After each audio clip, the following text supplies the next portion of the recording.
بسم اللہ الرحمن الرحیم۔ السلام علیکم۔ کلاس 7 اسلامیات لیکچر نمبر 12۔ اس سے پہلے ہم نے ادا اور قضا کے بارے میں پڑھا، ٹھیک ہے، کہ نماز کا جو وقت مقرر ہے تو اس کو اس وقت میں انجام دینا ادا کہلاتا ہے، اور اس وقت کے گزرنے کے بعد جو نماز پڑھی جاتی ہے تو وہ قضا کہلاتی ہے، ٹھیک ہے۔ پھر ہم نے قضا نماز پڑھنے کا طریقہ پڑھا، ٹھیک ہے، صاحب ترتیب کے کیا اہم نکات تھے اس کے بارے میں بھی ہم نے پڑھ لیا، ٹھیک ہے۔ آج جو ہم پڑھیں گے وہ ہے جماعت۔ جماعت کیسے کہتے ہیں؟ دو یا دو سے زائد افراد کا مل کر نماز پڑھنے کو جماعت کہا جاتا ہے، جس میں ایک شخص امام اور دوسرا جو ہے وہ مقتدی کہلاتا ہے، ٹھیک ہے۔ اب نماز باجماعت کی فضیلت کیا ہے؟ نماز باجماعت کی فضیلت اس سے بھی واضح قرآن اور حدیث سے بھی ثابت ہے، ٹھیک ہے۔ باجماعت نماز کی اہمیت اور فضیلت کا اندازہ اس بات سے بھی لگایا جا سکتا ہے کہ نبی کریم صلی اللہ علیہ وسلم نے کبھی بھی جماعت کو نہیں چھوڑا، یہاں تک کہ بیماری کی حالت میں بھی دو آدمیوں کے سہارے مسجد تشریف لے جاتے اور نماز باجماعت پڑھتے۔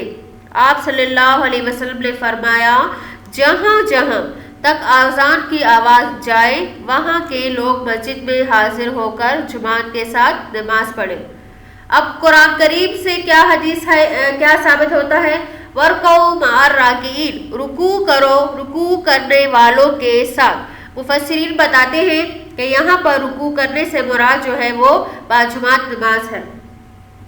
نماز کی اہمیت قرآن سے بھی ثابت ہوگی۔ اب حدیث میں نماز کی اہمیت کیا ہے؟ دیکھیں، صلاۃ الجماعت تفضل صلاۃ الفرض ب27 درجہ، جماعت کے ساتھ نماز پڑھنے میں تنہا نماز کے مقابلے میں 27 درجہ زیادہ ثواب ہے۔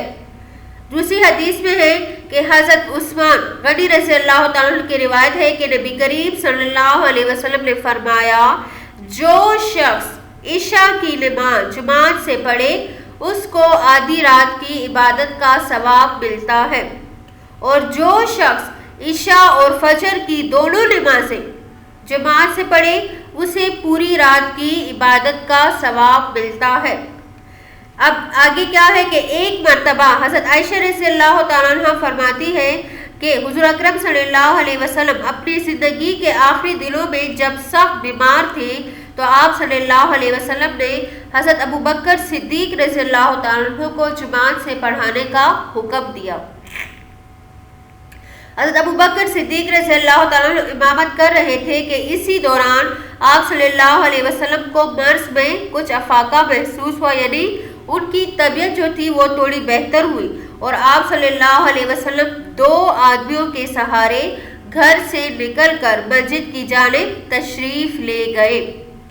میری آنکھوں کے سامنے اب تک وہ منظر ہے کہ آپ صلی اللہ علیہ وسلم اپنے قدم مبارک زمین پر گھسیٹتے ہوئے تشریف لے جا رہے تھے، یعنی اتنی قوت بھی نہ تھی کہ زمین سے پیر اٹھا سکتے، لیکن پھر بھی جماعت کے ساتھ نماز کی ادائیگی کے لیے تشریف لے گئے۔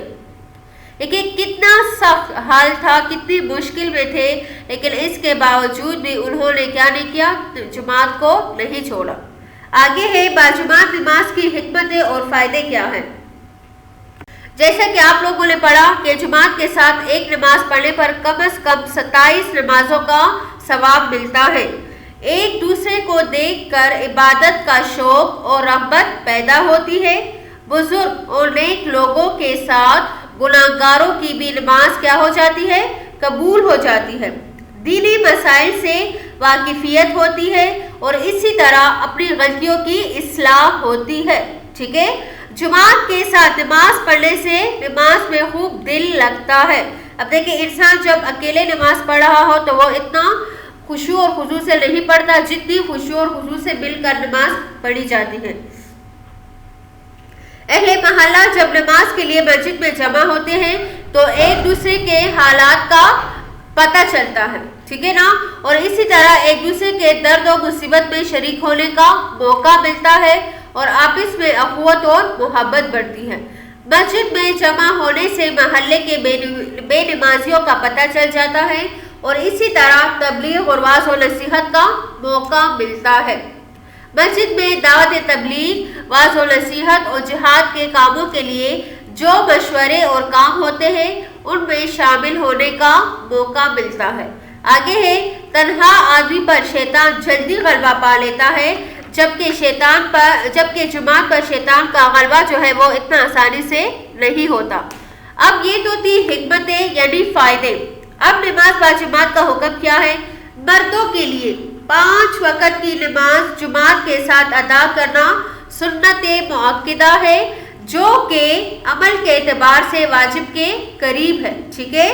بغیر کسی شرعی عذر کے مردوں کے لیے نماز با جماعت چھوڑنا جائز نہیں ہے۔ جس شخص کو بغیر جماعت کے ساتھ نماز پڑھنے کی عادت ہو تو وہ کیا ہے؟ گناہگار ہے۔ مطلب یہ ہے کہ اگر کوئی بغیر شرعی عذر کے جماعت کے بغیر نماز پڑھ لے، اس کی نماز تو ہو جائے گی لیکن وہ کیا ہوگا؟ گناہگار ہوگا۔ اب 5 نمازوں کے لیے تو جماعت کیا ہے؟ ضروری ہے، لیکن عید الفطر اور عید الاضحیٰ کی نمازوں کے لیے جماعت شرط ہے۔ شرط کا مطلب یہ ہے کہ عید الفطر اور عید الاضحیٰ کی نمازیں جو ہے بغیر جماعت کے ہو ہی نہیں سکتی، ٹھیک ہے؟ اسی طرح نماز تراویح تمام اہل محلہ پر سنت کفایہ ہے۔ سنت کفایہ کا مطلب یہ ہے کہ اگر محلے میں سے ایک شخص نے بھی جماعت کے ساتھ تراویح پڑھ لی تو سب کی طرف سے حق ادا ہو جائے گا، لیکن اگر کسی نے بھی نہیں پڑھی تو سب کیا ہوں گے؟ گناہگار ہوں گے، ٹھیک ہے؟ اب کیا ہے کہ نماز با جماعت کن لوگوں پر واجب ہے؟ سب سے پہلے جو ہے وہ ہے مسلمان ہونا۔ اس کا مطلب ہے کہ غیر مسلم شخص پر جماعت واجب نہیں ہے۔ ظاہر ہے کہ جب ایک شخص مسلمان نہیں ہے تو سب سے پہلے اس کے لیے ایمان لانا ضروری ہے۔ جب وہ ایمان لائے گا تو تب اس پر نماز بھی فرض ہوگی اور جماعت بھی واجب ہو جائے گی۔ نمبر 2 ہے مرد ہونا۔ اس کا مطلب یہ ہے کہ عورتوں پر نماز با جماعت واجب نہیں ہے۔ بالغ ہونا کا مطلب ہے کہ نابالغ بچے پر واجب نہیں ہے، لیکن اگر پڑھ لے تو کیا ہوگا؟ بہتر ہوگا۔ عاقل ہونا مطلب اگر کوئی شخص پاگل ہے، دیوانہ ہے یا بے ہوش ہے تو اس پر بھی نماز کیا ہے؟ واجب نہیں ہے۔ تندرست ہونا یعنی بیماری، معذوری یا کسی اور قسم کا شرعی عذر نہ ہو جس کی بنا پر نماز کو ترک کرنا جائز ہے تو اس پر بھی نماز کیا ہے؟ پڑھنا واجب ہے۔ اب آگے ہے ترک جماعت کے آثار۔ آثار کا مطلب کیا ہے؟ آثار عذر کی جمع ہے اور عذر کے معنی ہے ایسی مجبوری جو کسی کام کی ادائیگی میں رکاوٹ بن جائے۔ اس عنوان سے مراد وہ آثار اور مجبوریاں ہیں جن کی وجہ سے جماعت میں جا کر نماز ادا کرنا واجب نہیں ہوتا۔ وہ آثار اور مجبوریاں جو ہے وہ کیا ہے؟ ایسی بیماری جس کی وجہ سے انسان چل پھر نہ سکے اور مسجد تک آنے میں تکلیف ہو، ٹھیک ہے؟ اس میں ایسے معذور اور اپاہج افراد بھی شامل ہیں جن کو اپنے اس عذر کی بنا پر مسجد تک آنے میں تکلیف ہو، جیسے نابینا، پیروں سے معذور شخص، فالج کا مریض یا بہت بوڑھا شخص جو چلنے پھرنے سے عاجز ہو اور اس کو مسجد تک جانے میں تکلیف ہو، بہت تیز بارش ہو جس کی وجہ سے مسجد تک جانا مشکل ہو، مسجد کے راستے میں کیچڑ ہو۔ نمبر 4 ایسی سخت سردی ہو جس کی وجہ سے مسجد تک جانے میں بیمار ہو جانے یا بیماری میں اضافے کا خطرہ ہو، کسی بیمار کی خدمت اور تیمارداری میں کیا ہو؟ مصروف ہو، مسجد تک جانے کے دوران اپنا مال اور سامان وغیرہ کے چوری ہونے کا خوف ہو، مسجد کے راستے میں کسی دشمن یا ظالم شخص کے ہونے سے اپنی جان یا مال کے ضائع ہونے یا ان کو نقصان پہنچنے کا خوف ہو، ٹھیک ہے؟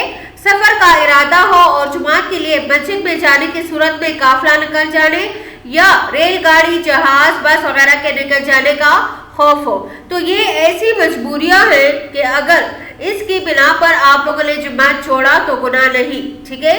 اب آگے چلتے ہیں عملی کتاب کی طرف۔ سوال ہے ترک جماعت کے آثار سے کیا مراد ہے؟ ٹھیک ہے، سوال نمبر 2 نماز با جماعت ادا کرنے کے کم از کم 5 فائدے لکھیں۔ دیکھیں صلاۃ الجماعت تفضل صلاۃ الفجر ب27 درجہ، جماعت کے ساتھ نماز پڑھنے میں تنہا نماز کے مقابلے میں 27 درجہ زیادہ ثواب ہے۔ دوسری حدیث میں ہے کہ حضرت عثمان غنی رضی اللہ تعالیٰ عنہ کی روایت ہے کہ نبی کریم صلی اللہ علیہ وسلم نے فرمایا، جو شخص عشاء کی نماز جماعت سے پڑھے اس کو آدھی رات کی عبادت کا ثواب ملتا ہے، اور جو شخص عشاء اور فجر کی دونوں نمازیں جماعت سے پڑھے اسے پوری رات کی عبادت کا ثواب ملتا ہے۔ اب آگے کیا ہے کہ ایک مرتبہ حضرت عائشہ رضی اللہ تعالیٰ عنہ، آگے یہ 2 سوال جو ہے ترک جماعت کے آزار اور نماز با جماعت کے 5 فائدے، تو یہ آپ لوگ یہاں سے مکمل کریں، ٹھیک ہے بیٹا، والسلام، شکریہ۔